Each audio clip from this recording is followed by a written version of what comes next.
What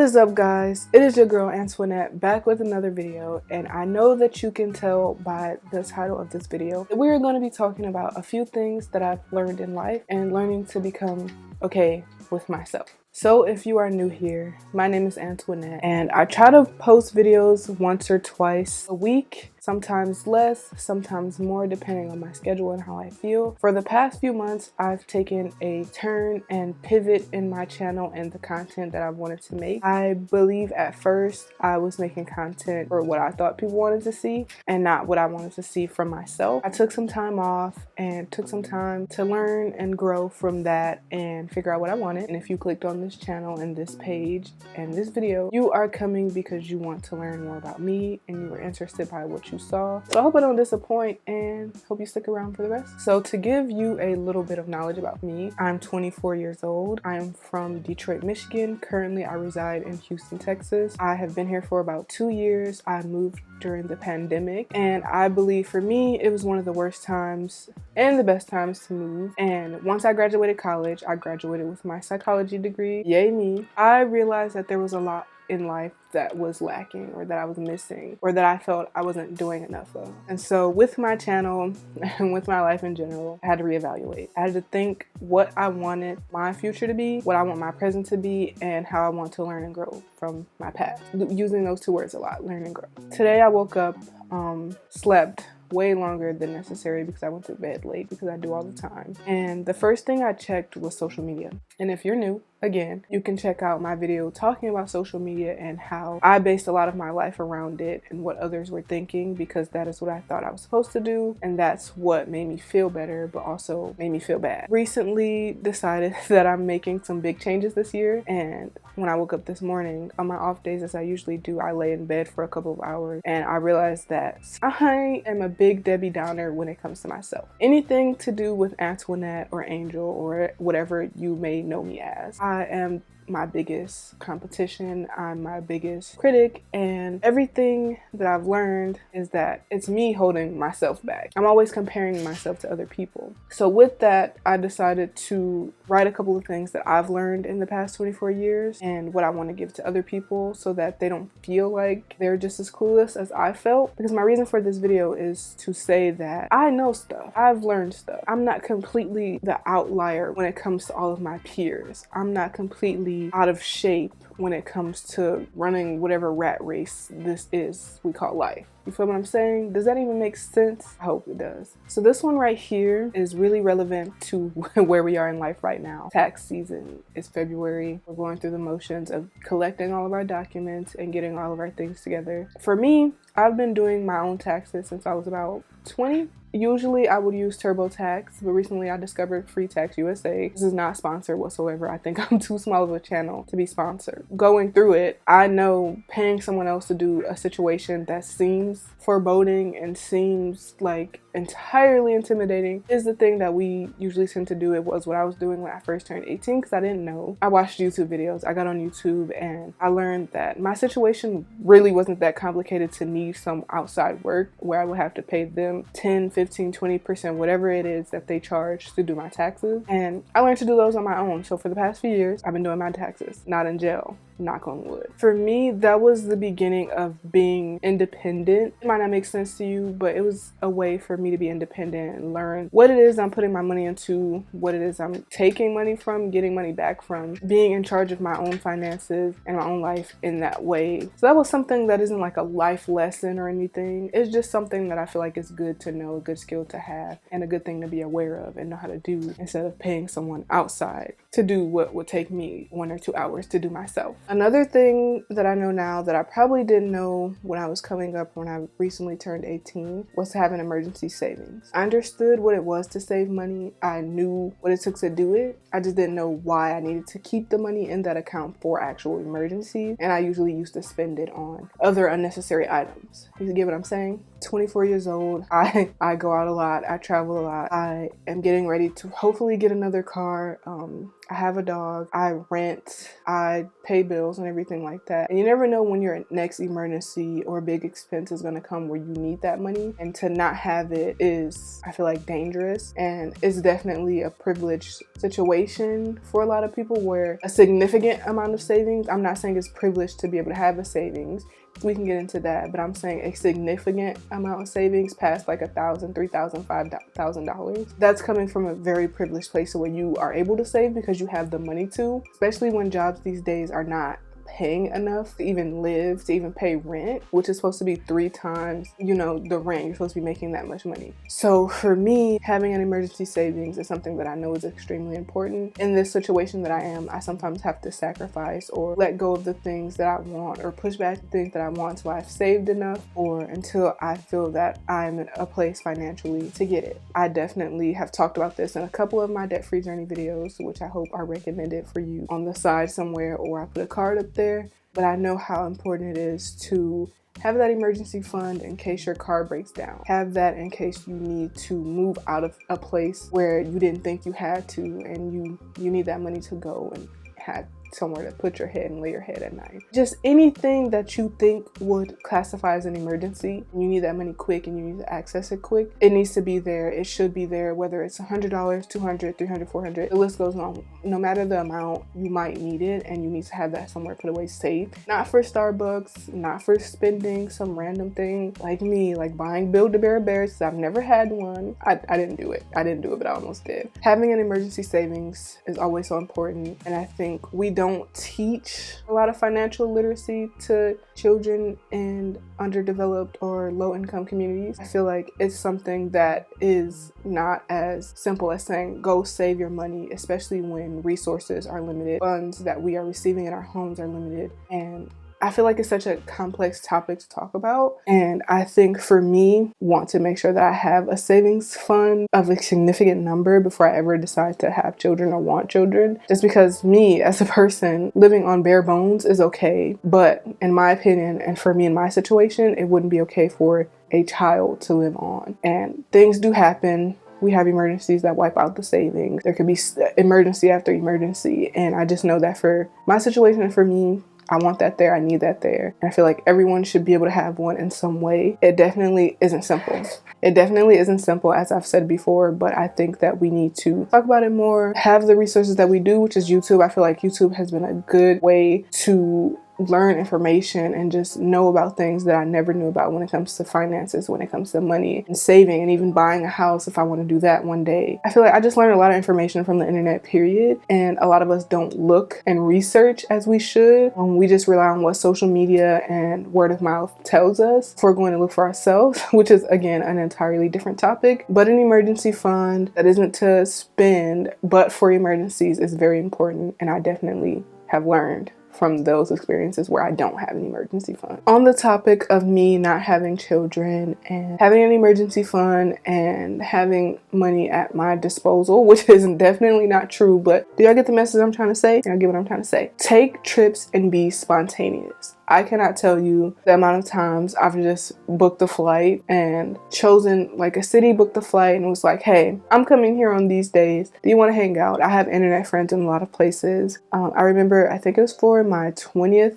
or 19th birthday. I booked a round trip, 1-day excursion to New York City for my birthday because that's where I wanted to be and that's where I wanted to hang out. And I flew in at like 5 a.m. on Saturday morning and left at like 7 to 8 p.m. Saturday night. And that turned out to be one of the best days of my life because I didn't plan it. I just went. You know, even the trips where my cousin would be like, hey, let's go to Walmart. When Walmart was 24 hours, we would go. We would just do stuff and hang out because I feel like memories is so much more meaningful when you don't plan it. Things are so much more meaningful when it just happens and you're just living in the moment and you're not worried about anything. Oftentimes life has been so depressing to the point where we don't really look at that because it's hard out here. Inflation, gas prices, like everything under the sun has been hard, especially if you're a minority in the United States or pretty much anywhere in the world, or if you're just a working class person trying to make ends meet. It can be hard to be spontaneous and still have that love for life. And I think, especially with my situation, I've been depressed, clinically depressed, diagnosed. Pretty much a lot of my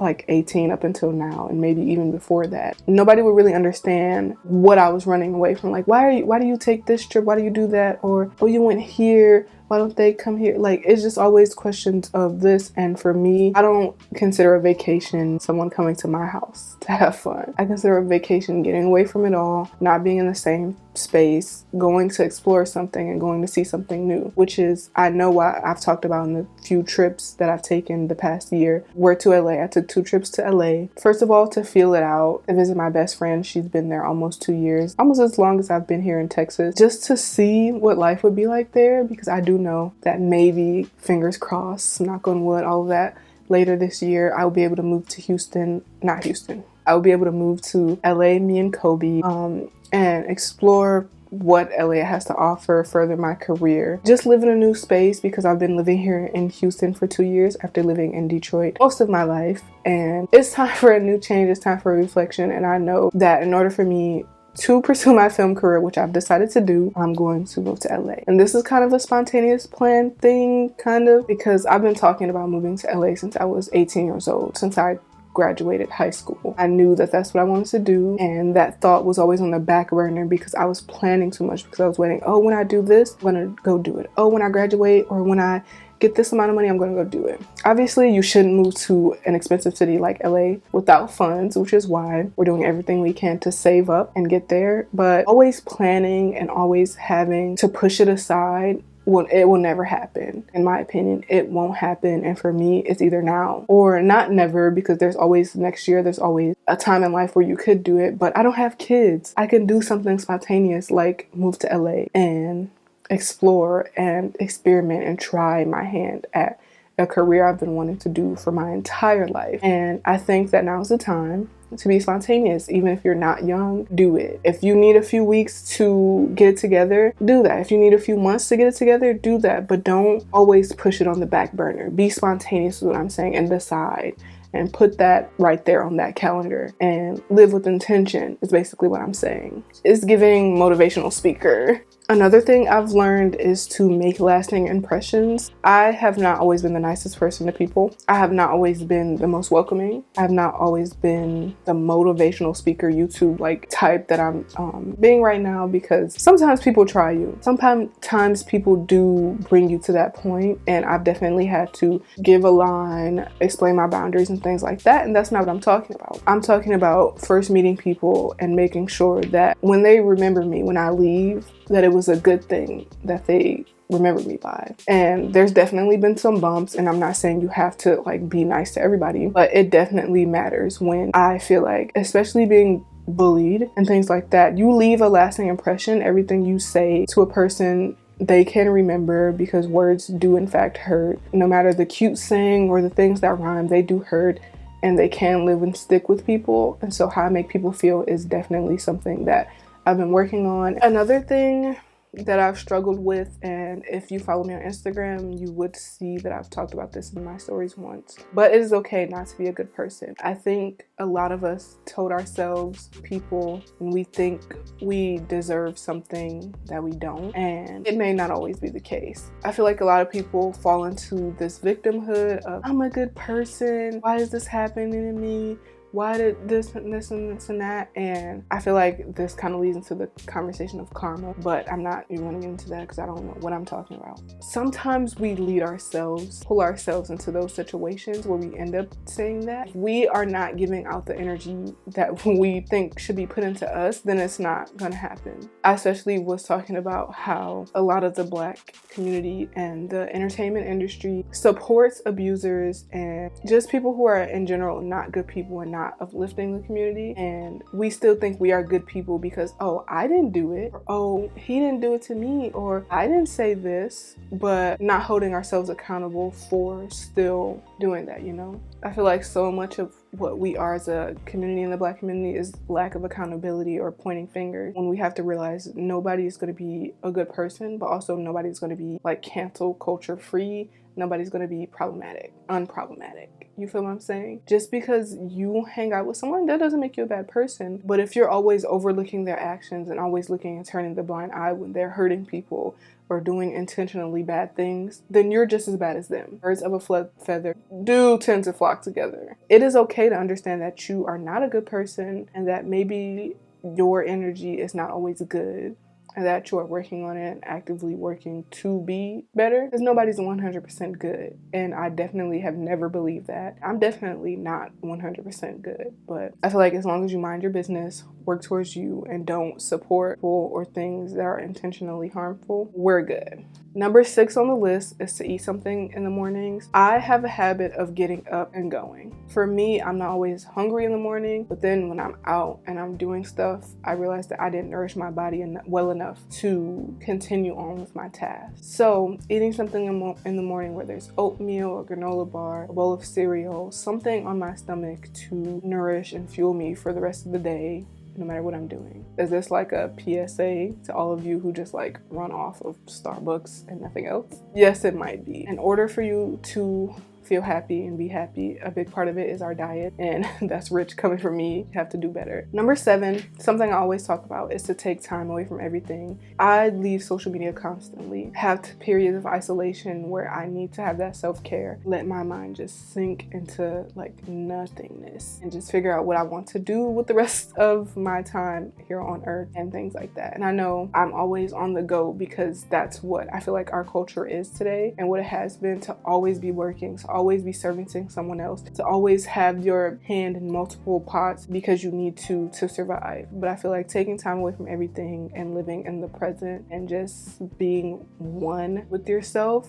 is way more beneficial to your growth and your learning, especially for me. I definitely feel like when I take time away to realize what I have, like this video, to realize what I've learned and what I've done and how I can improve, is better than just being constantly on the go and constantly berating myself and constantly pushing myself harder to do things that I may not find obtainable now, but once I sit back and think and re-strategize, then it may work out in the end. 8, as the formal people pleaser, round of applause for me, former, I learned it is okay to say no. Thank you to Elizabeth Olsen, our queen, for saying that no is a full sentence, and she talked about this in one of the videos that she did, and I really took that to heart. It's okay to say no without an explanation. It's going to be okay if a person is angry at you for saying no. Number 9, I don't have to have everything figured out. I can tell you, with this move to LA, my best friend has been encouraging me to come, and obviously, like I talked about, plan or be spontaneous, but I've always asked me, like, what if this happens, or what if we do this? And she's like, well, we could just figure out when you get here. You never know until you're there. You never know until you're